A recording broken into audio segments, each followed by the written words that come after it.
চাইছোঁ কেনেকৈ কেৰাকেৰিকৈ চাই মৰি আছে এইবিলাক ওলোৱাৰ পৰা আমাৰ মানে অস্তিত্ব নোহোৱা হৈ আহিছে আৰু কি কৰিবি।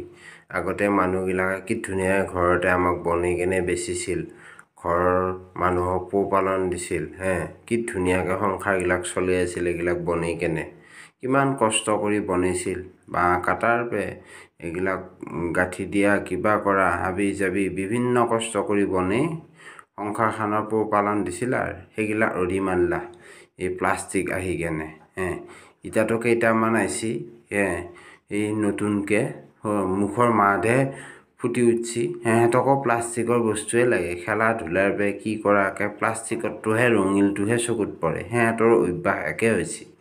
আৰু একচামটো 18-19 বছৰীয়া লিকিৰাইটো আহি কেনে ক'ৰবাত দেখা পালি গোটেই একে গাঁৱত আহিলি আচৰিত যন্ত্ৰ দেখা হেন পাৱে। কি যি সুধবো, পাপা কি বস্তু এইটো বুলি কেনে মানে গাঁৱতে জন্ম বাপকহঁতৰ, আমাক পাহৰি গ'ল এতিয়া। বাপকহঁতে এতিয়া মানে এইটো মূৰা বুলি ক'বও লাজ পাৱে। ইমানে আধুনিকতাৰ প্ৰভাৱত মানুহ ডুব গৈছে সংসাৰ যেনকৈ চলছে একেবাৰে প্লাষ্টিকৰ ওপৰত। খাৱাৰ পে, পিন্ধাৰ পে, বহাৰ পে চব প্লাষ্টিক এতিয়া শুনা পাই আছোঁ প্লাষ্টিকৰ কণী ওলাইছে, চাউল ওলাইছে, কত যি কি শুনা পাইছোঁ। মানুহ খাবও তাতে প্লাষ্টিককে খাব, বহিবও প্লাষ্টিকতো, ঘুমাবও প্লাষ্টিকতো ইমান উৎপাত অলপ ৰ'দত থৈ দিলেতো পিলা পুৰি মাৰে, তথাপিতো প্লাষ্টিকহে লাগে। খালি ৰঙীন লাগে আৰু কম দামত লাগে একে আমাৰ ভেলু নোহোৱা কৰি পেলালা। এই মানুহবিলাকৰ একেবাৰে কান্ধত জ্ঞান নোহোৱা হৈ আহিছে লাহে লাহে। কি ক'ম আৰু এতিয়া মানুহবিলাকক ক'লেওতো লাভ নাই, আমাৰে অস্তিত্ব নোহোৱা কৰি পেলাইছে। কেৱল প্লাষ্টিকৰ ওপৰতে গুৰুত্ব। এই বাহুৰা কি কৈ আছা এইগিলা? তোৰ এইগিলাক কথা শুনবা কোনো নাই। আজিকালি দুনিয়াত চব প্লাষ্টিকেই হ'ব, আমাৰ ৰাজত্ব হ'ব। চাও তই নিজে চিন্তা কৰ, মানুহ আগতে বজাৰ কৰিবৰ কাৰণে মোনা লৈ গৈছিল, আজি মোনা লৈ নাযায়, চব প্লাষ্টিকত লৈ বস্তু কণীটো ওলাইছে, আমাৰ চাউল ওলাইছে আজিকালি নিষ্কা পুখুৰী, ডলা, চালঙি এইগিলাক বাঁহৰ কিনবা নালাগে, চব আমাৰ আছে তহঁতৰ এইগিলা আৰু কাম নাই।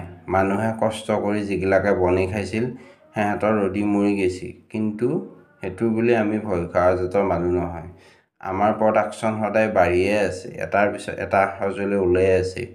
কি নাই আমাৰ কণী, চাউল, প্লাষ্টিকৰ মোনা, বহা চকী, বিচনা, কি নাই, চব আমাৰ ৰাজত্ব। দুদিন পিছত মানুহ বাঁহৰ বস্তু কি আছিল পাহৰি যাব লাগিব, চব আমি ৰাজত্ব কৰিম। তই খং কৰি বা সেনেকৈ কৈ মানুহক বুজাব নোৱাৰা। মানুহে এইবিলাক বস্তুত আৰু গুৰুত্ব নিদিয়ে।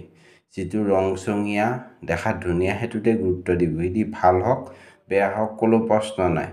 তই কেৰাকেৰিকৈ চাই মোৰ লাভ নাই, বুজি পাইছা? আৰু মানুহক বুজাব চেষ্টা কৰিও লাভ নাই। যিমান যি হ'লেও প্লাষ্টিকৰ বস্তুৱে ইউজ কৰোঁ তই খং নকৰবি। তোৰ এইবিলাক কথা শুনি মোৰ দুখ লাগছে, হ'লেও উপায় নাই। তোৰ আৰু বেছি দিন নাই আৰু, তোৰ বুলিয়ে নহয় বাঁহৰ বস্তু নোহোৱা কৰি পেলাম চব, বুজি পাইছা? দুনিয়া প্লাষ্টিকৰ হ'ব লাগিব তই আৰু বেছি কথা কৈ লাভ নাই মোক। যা, তোৰ কথা মই আৰু শুনবা ইচ্ছা নাই।